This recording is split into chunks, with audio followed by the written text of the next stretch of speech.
Failure to thrive. Learn what is being done about it and learn what you can do. What is failure to thrive? Well, it's a set of conditions. It's probably not a diagnosis, although some doctors will say it's a diagnosis, others will say it's not. It's just a description of a particular set of conditions. Generally speaking, it's low growth markers. That is, a child is lower than the fifth percentile, less than the fifth percentile in height, weight, and head circumference of all other children in the country for the same age. In many cases, a child with failure to thrive is behind in developmental steps. Now, the medical approach will start with that because that's where most parents end up taking their child first when they know something is wrong, or the doctor may discover it in a well baby checkup. The doctor will do those measurements, see that the child is low in the lower than the fifth percentile, and some doctors even it's lower than the third percentile. The first thing they're going to look for is it a biological problem, and they're going to look at things like is food entering the system? A child with a cleft palate or a cleft lip may have difficulty eating and drinking appropriately. So the first thing they're going to do is check, is food entering the system? And is food moving through the system? And that relates to, is there a blockage in the esophagus, in the stomach, and the intestines? Is nutrition poorly absorbed? And they'll do some measurements about that. There's a lot of medical conditions which can affect and cause this failure to thrive. There are infections, tumors, diabetes, heart or kidney disease. So the doctor's first step is to make sure that it's not an organic problem.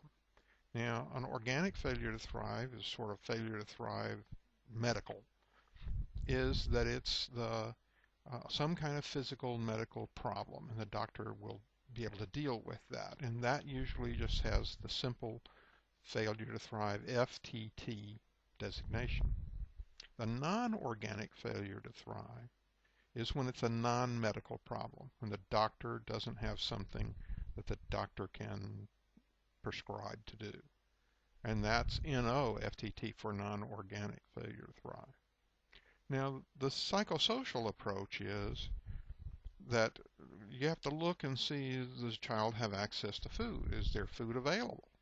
And what's the nutritional value of this food? Some families may not have money and there's no food on the table. Or there may be some inappropriate parenting and they don't provide food. So parenting is looked at, and they also look at, under parenting, is there appropriate stimulus for the child?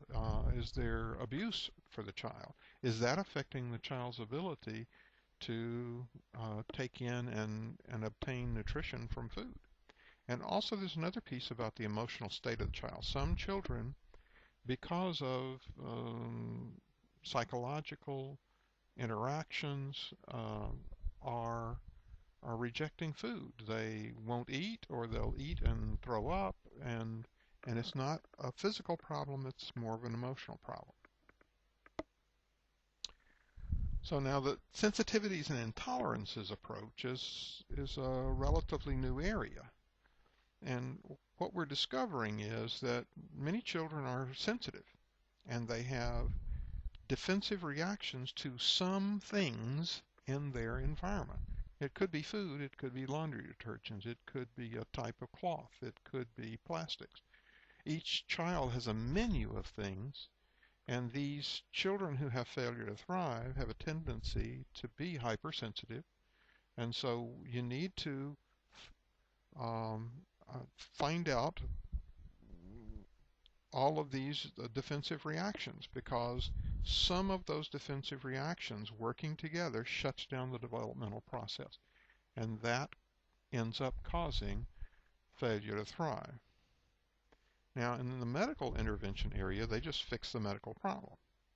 In the psychosocial area, they provide appropriate food and make sure the child eats it and have the child in an appropriate environment so that the child is comfortable eating, and this should put the child back on track, both in the growth areas as well as in the developmental stages areas. Now, if you're in this context and you have tried the medical and tried the psychosocial and none of them are quite working, they may be working a little, but they're not working at a level that you think is appropriate. If you try these medical approach, the psychosocial approach, and neither is getting your child back on track to your satisfaction, you need to try the sensitivities and intolerances approach. And in that, we'll determine what things the child has sensitivities to or intolerances of. You'll remove those things from the child's environment, and then watch and make sure that the developmental process, the physical growth and the developmental stages, kicks back into full operation and the child starts catching up. Now, you can find out more about this from us and from parents of children with failure to thrive at a free membership site we've set up, nofailuretotthrive.ning.com. That's nofailuretotthrive.ning.com. Come by, look it over, join, talk with us.